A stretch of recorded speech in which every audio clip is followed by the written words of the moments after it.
নমস্কার, Debdipta football news and analysis channel সবাইকে স্বাগত।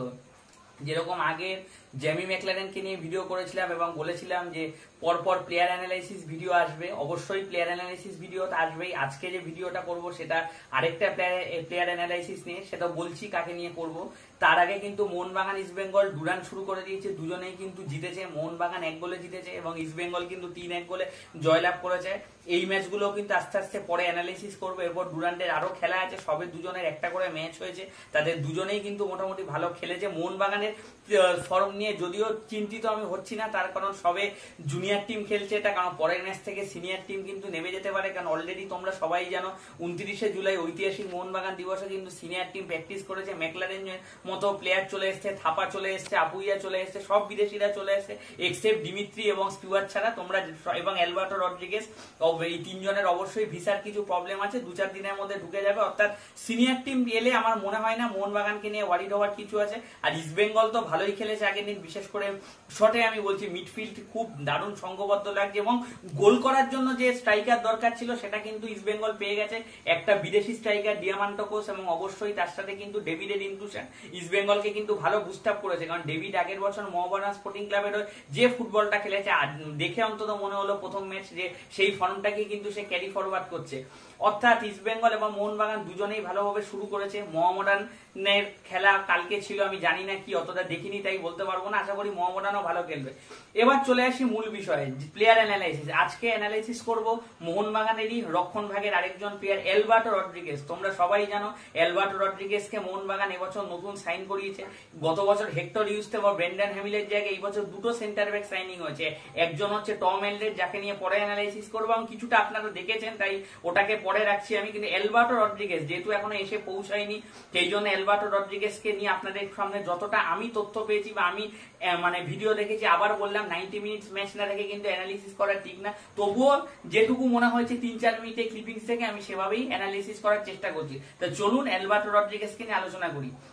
অ্যালবার্টো রড্রিগেজ হচ্ছে এমন একজন প্লেয়ার, 31 বছর বয়সী, 1992 সালে তার জন্ম, স্পেনের ফুটবলার। তাকে কিন্তু জোসে মলিনাই কিন্তু স্কাউট করে নিয়ে এসছে এবং সব থেকে বড় ব্যাপার সে কিন্তু সিনিয়র কেরিয়ার 2011তে শুরু করেছে আরুকাসে, তারপর কিন্তু 21 থেকে 23 কিন্তু লুগো, তারপরে 2023-24 পার্সিভ বান্ডু, অর্থাৎ এটা একটা ইন্দোনেশিয়ান ক্লাব যেটুকু আমি স্টাডি করলাম। এবং সব থেকে বড় কথা তারা কিন্তু ইন্দোনেশিয়া চ্যাম্পিয়ন হয়েছে এবং সব থেকে যেটা আমি স্ট্যাটস দেখলাম যে 80% অফ দ্য ম্যাচে কিন্তু সে শুরু করেছে। তার মানে সে কিন্তু অবশ্যই একটা ভালো মানের প্লেয়ার। 80% মানে ফার্স্ট 11-এ শুরু করেছে এবং যতটুকু দেখেছি তার ডিফেন্সিভ স্কিলসের জন্য ইন্দোনেশিয়ার এই টিমটাকে, এই পার্সিভ বান্ডং একে চ্যাম্পিয়ন করার পেছনে কিন্তু অ্যালবার্টো রড্রিগেজের যথেষ্ট ভূমিকা আছে এবং সেই ডিফেন্সিভ কোয়ালিটি দেখে এবং মলিনার পছন্দের প্লেয়ার হিসেবেই কিন্তু মোহনবাগান সুপার জায়ান্টে কিন্তু খেলতে আসছে এই অ্যালবার্টো রড্রিগেজ। এবার অ্যালবার্টো রড্রিগেজের সম্বন্ধে কিছুটা আমি বলি, সেটা হচ্ছে হাইটটা কিন্তু 6 ফিটের ওপর, সেটা কিন্তু একটা দারুণ অ্যাডভান্টেজ। মানে দু সাইড থেকে যে এরিয়াল বলগুলো আসবে সেই বলগুলো কিন্তু হেডে মিট করতে পারবে। আর এই প্লেয়ারটা মূলত দুপাতেই খেলতে পারে, বাট যেটুকু ক্লিপিং দেখলাম সে কিন্তু বাপায় প্লেয়ার, মানে ম্যাক্সিমাম কিন্তু তার স্ট্রং ফুটটা হচ্ছে লেফট ফুট, সেটা দিয়েই সে বেশি ইউজ করে। এবং সব থেকে বড় কথা এই প্লেয়ারটা কিন্তু মানে খুব মানে খেলতে খেলতে খেলতে সামনে চলে যায়। অর্থাৎ অ্যাটাকিং, মানে যখন একটা টিম অ্যাটাক করছে সেইখানে কিন্তু সে মাঝমাঠ অব্দি চলে গিয়ে বল বাড়িয়ে সে কিন্তু আবার তার নিজের জায়গায় চলে আসতে পারে। এবং সব থেকে বড় ব্যাপার সে যে এরিয়াল বলগুলো ছাড়ে একদম ডিরেক্ট গিয়ে স্ট্রাইকারের মাথায় পড়ে বা স্ট্রাইকারের সামনে পড়ে, যেখান থেকে কিন্তু গোল হওয়ার চান্সেস গুলো আছে। তারপরে কিন্তু সব থেকে বড় ব্যাপার একটা ডিফেন্ডারের স্লাইডিং ট্যাকেল অসাধারণ। মানে ধরুন যেই বলগুলো প্রায় গোল হয়ে যায় সেগুলো কিন্তু স্লাইড করে সে বাইরে বার করে দিচ্ছে। আর আগে তো বললামই যে এরিয়াল বলগুলোকে সে কিন্তু ভালো হেড করতে পারে, সে কিন্তু কুইক অ্যান্টিসিপেট করতে পারে। একটা ডিফেন্ডারের কিন্তু একটা ভালো গুণ সেটা কিন্তু অ্যান্টিসিপেশন করা, কোথায় বল আসবে সেই জায়গাটা কিন্তু সে ভালো বুঝতে পারে। এবং যখন অ্যাটাক তৈরি হয় সে কিন্তু অনেকটা এগিয়ে যায়। এবং সব থেকে বড় কথা মোহনবাগানের যে জিনিসটা দরকার ছিল সেটা কিন্তু একেবারেই এখানে হয়েছে, কারণ মোহনবাগানের সেন্ট্রাল ডিফেন্সিভ মিডফিল্ডার অনেকেই আছে এই টিমে এবং সবচেয়ে বড় কথা, ও যদি উঠেও যায় একটা সিডিএম তখন যদি ডিফেন্সে নেবে, আমার ডিফেন্সিভ শেপটাকে 4 জন করে দেয়, তাহলে কিন্তু ও উঠে গিয়ে কিন্তু প্রায় হাফ লাইনের ওখান থেকে আমি দেখেছি মাঝে মাঝে লং বলগুলো বাড়ায়, লং বলগুলো সে দুটো উইং এর মাঝে মাঝে বাড়ায়, বা একদম ডিরেক্ট যে স্ট্রাইকার খেলছে তার একদম সামনে ফেলে, যেখান থেকে বলটা সে গোল করতে পারে। অর্থাৎ কিন্তু খুব ইউটিলিটি প্লেয়ার, এবং হাইটটাও খুব একটা বড় ফ্যাক্টর হিসেবে কাজ করেছে।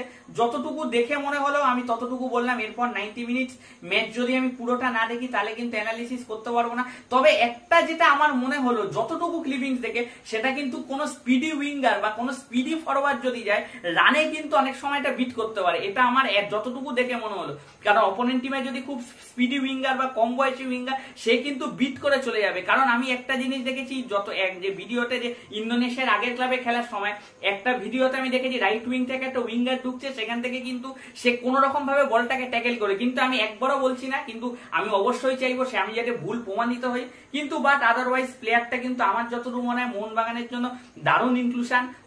লম্বা বল বানাতে পারে, বাপাটা বেশিরভাগ বাপাটা খুব ইউজ করে, হেডিংটা ভালো, তারপরে দু সাইড থেকে ক্রস এলে সেটাকে সে হেড করে বার করতে পারবে। এবং আরেকটা অ্যাডভান্টেজ, যখন মানে অ্যাটাকিং টিম অর্থাৎ মোহনবাগান যখন কর্নার পাবে, সেইখানেও কিন্তু সে উঠে এসে, যেটা একটা যেহেতু হাইটটা অনেকটা তার উঁচু, সে কিন্তু অনেকটা হাইটে, সে কিন্তু যখন বল আসবে সেখান থেকে কিন্তু সে উঠে গোলও করতে পারবে। এই জন্য প্লেয়ারটার রিক্রুটমেন্ট আমার মনে হয় যথেষ্ট ভালো, এবং আশা করি অ্যালবার্টো রড্রিগেজ আগের ক্লাবের মতো মোহনবাগানে যথেষ্ট ভালো মরশুম কাটাবে। ভিডিওটা ভালো লাগলে অবশ্যই লাইক করবেন, শেয়ার করবেন, সাবস্ক্রাইব করবেন, এবং এটাই বলবো এরপরে কিন্তু আরো প্লেয়ার অ্যানালাইসিস আছে, সেগুলো শোনার জন্য অবশ্যই ভিডিওটা লাইক করুন, শেয়ার করুন এবং সাবস্ক্রাইব করুন। নমস্কার।